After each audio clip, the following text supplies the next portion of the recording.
Welcome back to my fifth video in the student visa series. Thank you for your excellent responses that you have been giving, sending me emails. In case you don't know my email ID, my email ID is Richard, R-I-C-H-A-R-D, at myeducationabroad.com. My name is Richard Lasrado, and I'm an MBA with 22 years of study abroad counseling experience. And I'm sharing the visa success that you can get for US student visa.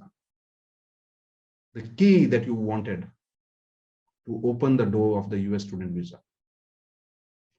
And today I'm going to cover the other important documents that you need to carry for your student visa. This is my fifth video. So in case you have not seen my earlier 4 videos, go and check them out.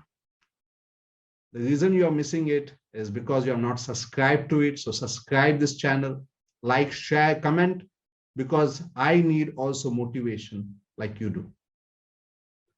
Now I'm going to talk about the documentations that you're going to carry. The earlier documents that I told about in my earlier 2 videos, one were mandatory document that you need to carry. In case you have missed it, go and check that out. And the last video I was talking about the financial documents that you need to carry for your US student visa. Today, I'm going to cover the other documents. The most important document that you're going to carry is your mark sheets. You need to prove to the visa officer that you have the education qualification required to go for your further studies. So if you're going for your master's, you have to show your 10th, your 12th, and all your bachelor's mark sheets and your degree certificate that you need to carry. If you're going for your bachelor's, you need to carry your 10th and 12th mark sheet so that the visa officer is convinced that you have the qualification that is required for the program. Also, your mark sheets will tell about your percentage as well, how good you have been in studies. So if you have been reasonably good in your studies, the visa officer is convinced that, okay, you have been doing good, so you can also go and do good when you study in US. So your academic documents are important documents that you need to carry. The second document that you need to carry are your test scores. Now, when you are going to go for study in US, you have to take TOEFL or IELTS or PT, one of the English proficiency tests.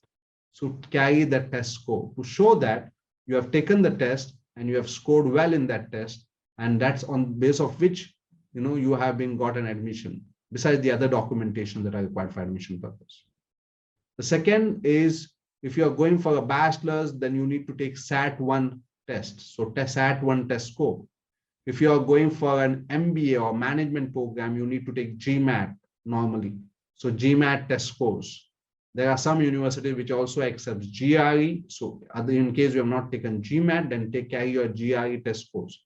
If you are going for a non-management program, then like, for example, architecture, electrical engineering, mechanical engineering, public health, then you are going to carry GRE scores. Okay. So 2 test scores that you need to score is, one is your English proficiency test scores, which could be either your TOEFL or IELTS or PT. And second is your standardized test scores, which are basically your SAT-1, GMAT or GRE. Besides this, you are going to carry other documents, which includes your statement of purpose that you had submitted for your admission, your letter of recommendations that you have submitted for your admissions, your transcripts, your resume. These are documents that you are going to carry to show to the visa officer that on the basis of this, I have got admission in the universities.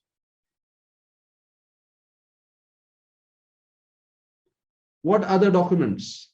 You are going to carry the other I-20s that you have received from the university.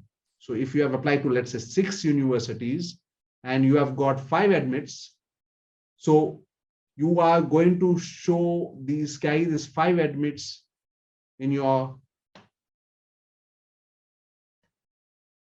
documentation that you are going to carry for your visa purpose, and 1 reject letter. Or if you have got 2 admits, you are going to carry 2 One I-20 you have already basically put it in. You are going to carry because that's the university you are going to join, and you are going to carry one more I-20, and the remaining, let's 4 rejects that you are going to show that you have applied to these universities. Why this is important? Because you need to prove to the visa officer that you have applied to sufficient universities.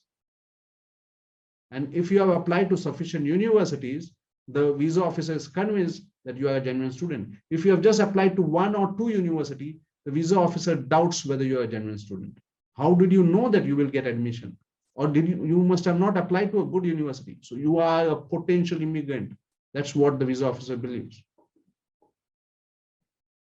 So you need to apply to sufficient universities, carry the acceptance or the I-20s and the refusal or denial letters that you have got from these universities.